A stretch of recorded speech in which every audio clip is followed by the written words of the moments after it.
And you know it. Some of you, it may have already been told you, but for whatever reason it doesn't resonate, or you haven't grabbed a hold of it, or some of us may know it, but we're walking another path.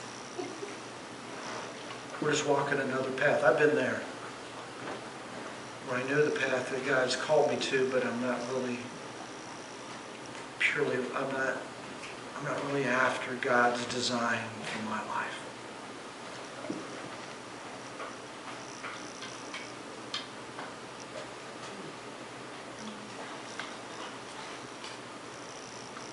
Like the passage in Ephesians, carefully discern what pleases the Lord. Make the most of every opportunity in these evil days. Don't act thoughtlessly, but understand what the Lord wants you to do. It's clear.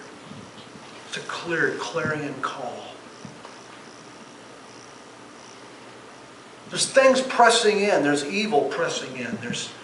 And I don't want to make, I'm not going to say there's a demon behind every bush or something. But I'm just saying that going off of where God's really called us, that there's evil there somewhere, because it's pushing us off. And then we won't.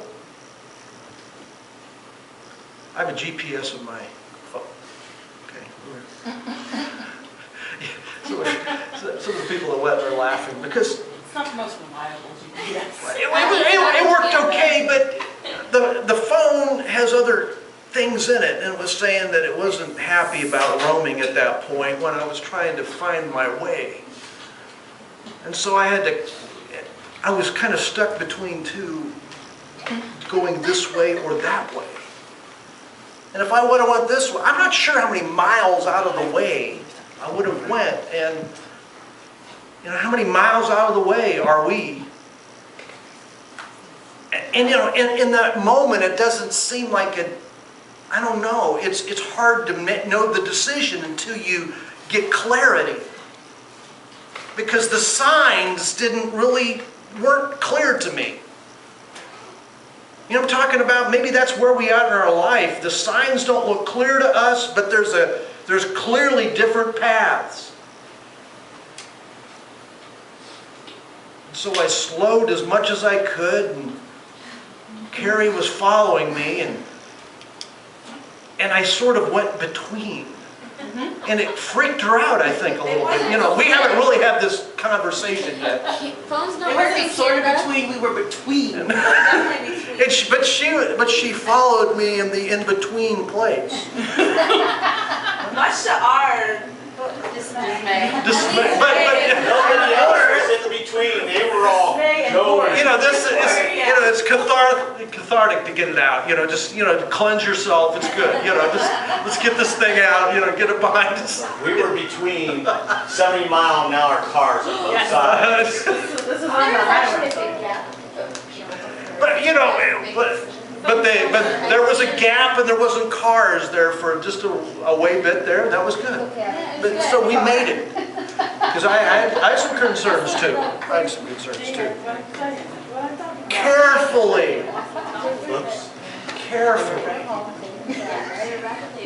Carefully discern what pleases the Lord. How do you know it pleases somebody? I know from me. With Benita, all I got to do is look at her face.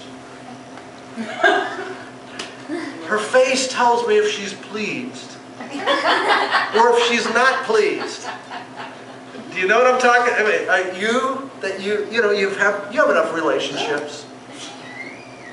You look in someone's face, and how do we need to look in God's face.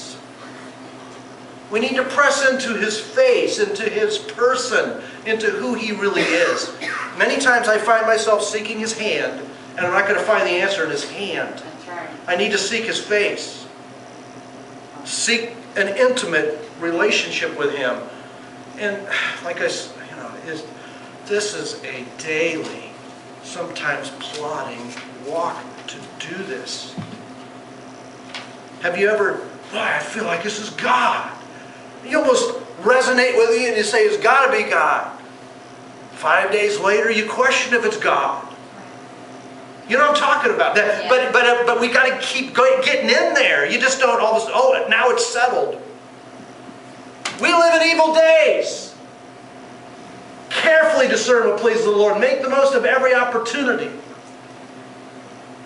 What this is saying is that there are open doors. There's opportunities. And there's a day when the door closes. The opportunity is gone or lost. Or maybe we didn't even see it was an opportunity. It was some years ago. I preached a sermon in Peace Mennonite church up in Elyria. It was a church plant.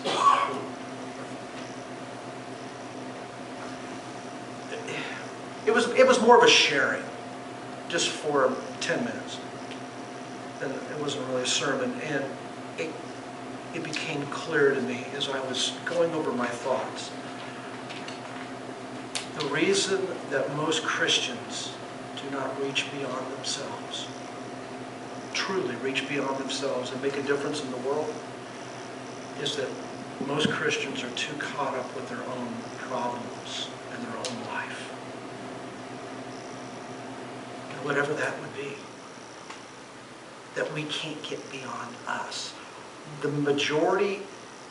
overwhelming majority of our energy is taken up just dealing with us.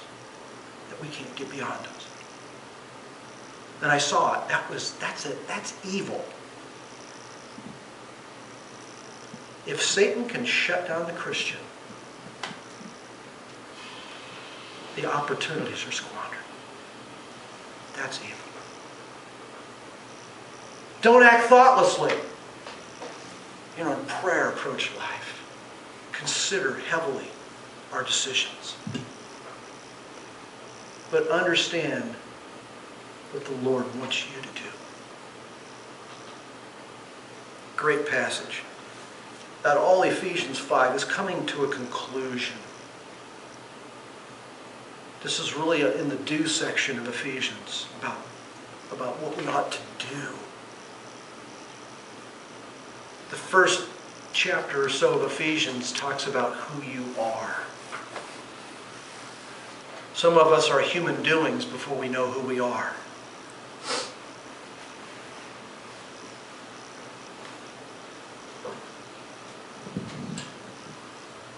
So what is real success? What is real success? A successful life will be about what? The Father's business. Okay, the Father's business. I'm going to put 3 words up here.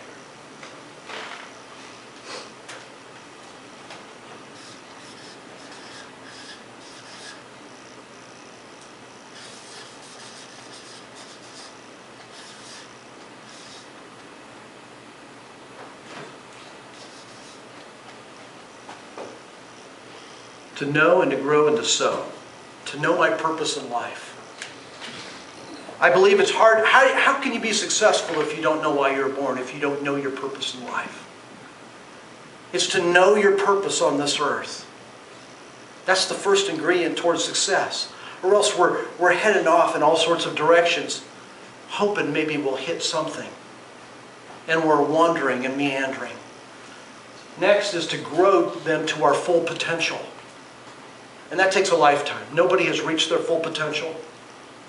To know your purpose in life, to grow to your full potential, and then to sow seeds that will benefit others. This has to do with, I think, an outgrowth of knowing and growing. Then we'll be sowing and creating a legacy for the next generation. It's very difficult to grow if you don't know. How do you sow if you're really not sure what you're doing? What kind of plant you're trying to produce? You don't even know your purpose.